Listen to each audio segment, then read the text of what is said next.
I always told myself if I got pregnant, I'd kill myself. I was 10.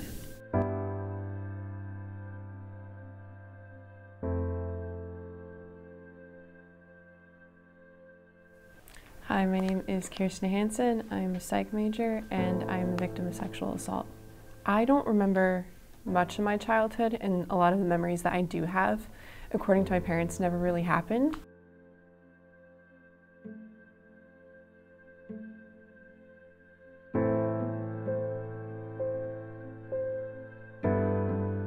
It typically starts when you're younger. That's when folks are the most vulnerable, and it's easier to access folks at that young age, you know, adult predators. I first started talking to this guy.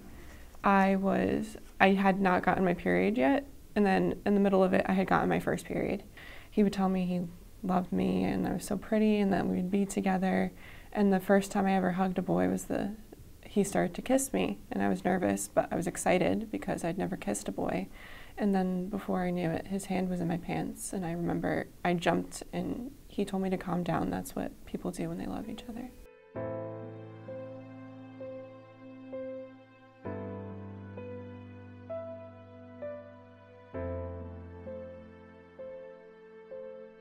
So they may pick up some type of eating disorder to either kind of make themselves look a certain way or keep folks from looking at them in certain ways to prevent possibly another sexual assault, or once again, just to find some type of coping mechanism to be able to deal with some of the pain that they're experiencing. I have an intense fear of gaining weight, and I don't see my body as body dysmorphia. I don't see my body the way that you would see me looking at me.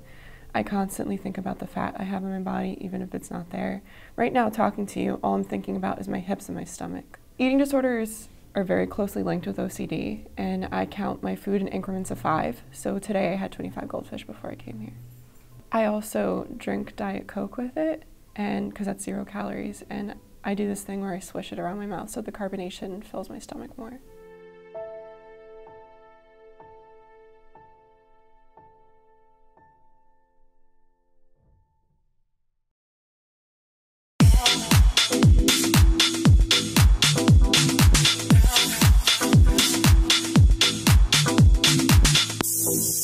I was going for a walk one day with my mom around the block, and then this car pulled over, and this guy was like, "Hey, can I talk to you?" My mom stepped in front of me because I was 15 at the time, and that's weird, and he just said my measurements out loud. He got my measurements perfect. Like, "I'm a photographer and I would really like to shoot you." And he gave my mom the card, and they called to set up a photo shoot. And I remember we went to Brooklyn, it was. I remember looking at myself in the mirror, and that's when I really thought to myself, I was like, oh, I actually am thin. And then I remember we went to different modeling agencies trying to get signed, and not even just him, but everyone that interviewed me. They're like, so like, what's your plans with school? And I was like, I'm in high school right now. And they're like, well, are you gonna drop out? And I was like, no. And they're like, then you're not really welcome here. Pretty girls don't need an education, they said.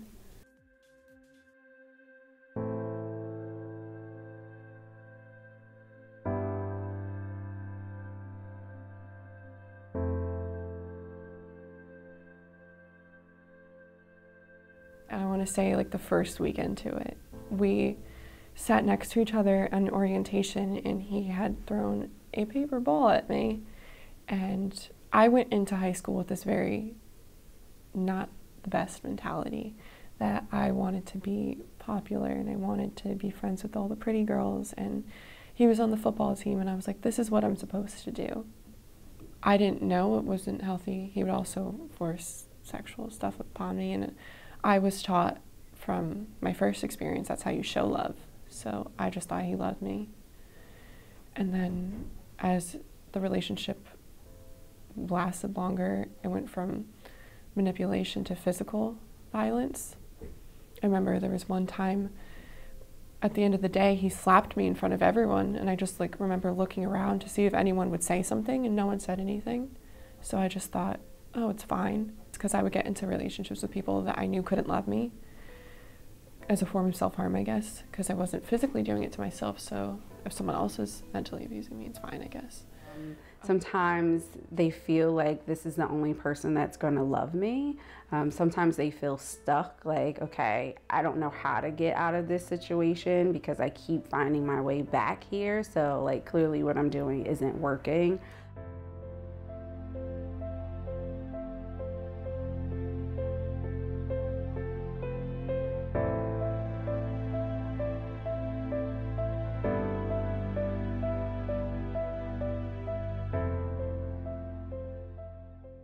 I don't believe soulmates need to be romantic. I believe they can be, but they don't have to be. My grandmother was my absolute soulmate. She's the only person that has never judged me or ever given up on me.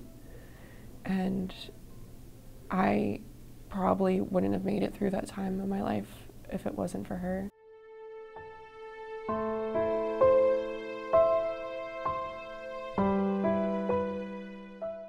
I thought I was doing great. I was like, oh, I don't have this eating problem anymore, and I'm doing all these great things, but it's because I substituted it with drinking. I got to college and I started partying a lot. I started drinking a lot. I never felt like I was fully in recovery because I just swapped one addiction of starving myself with another, which was alcohol. You can't think about your mental illness if you're drunk.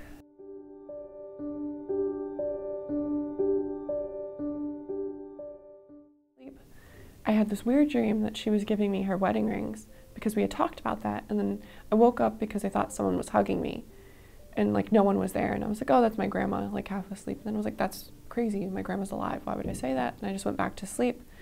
I woke up, my mom had texted me and she said, is Grandma's shades up? Like that's how we would know if she was okay, if she had opened the shades up. They weren't. So I ran across the street and I opened the one door and then I opened the second, and I tried my hardest to break down the door, and I screamed and I cried and I couldn't break the door down. I went into the street and I screamed for my neighbor's help. No one wanted to help me. I'm so thankful that Paula was there and my dad was home, because Paula really took over because I was an emotional mess, and they tried to do CPR and she was just gone.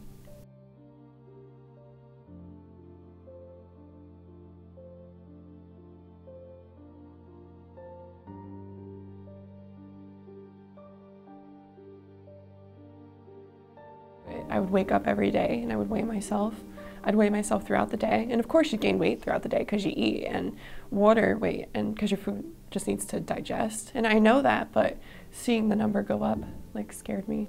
I was 180 at my heaviest because of drinking.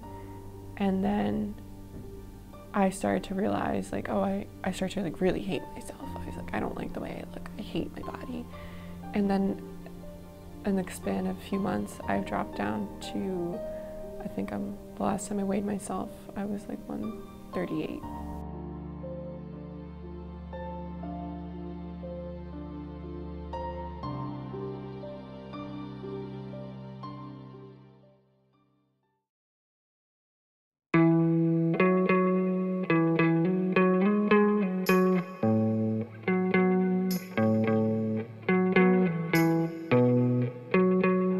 Doing different hobbies that you get excited about. So like I have folks who like to knit or who like to color or like go bike riding. Finding those different hobbies that are just for you. Finding those activities that are just for you to be able to say, okay, this is how I'm going to connect with myself and love all on myself and just be awesome. I've always loved art. I remember in kindergarten that this actually happened because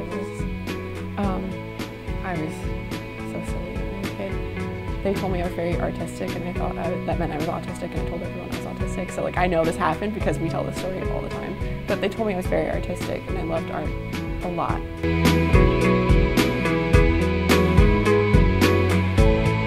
So usually every day I try to come home and force myself to make some sort of art. Even if I don't really feel like it, I'll just pop my headphones in and just force myself to do something. But lately, I've been like creatively stumped, so like I really don't know what to do. But I feel like that's a whole part of like making art and stuff, is you never know like what you're going to get, or like where you start isn't necessarily where you end up in. So I just try to force myself to finish, even if I hate the way something's like looking.